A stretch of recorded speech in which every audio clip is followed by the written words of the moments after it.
یه لحظه به من گوش کنی. خدا شاهده من اگه می‌دونستم یه همچین اتفاقی برای خانواده شما میفته، من این شوتر مثل همه شوتای دیگه زندگی میزدم ساعت ورزشگاه. شانسی در این دیده بازی منو بگو من هیچی نبودم. خدا شاهده من اصلا هیچی نبودم. یه تیز نکن اونو، یه لحظه اونو تیز نکن. الان این دو تا لشو اگه بخوای تکه تکه کنی عین گوشت چرخ کردشون کنی، خون کل قطار رو برمی‌داره.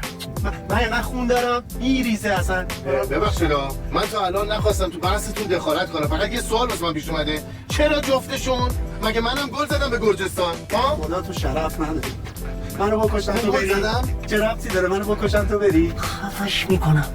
تو مثل اینکه زبون آدم زدیت بیشوره.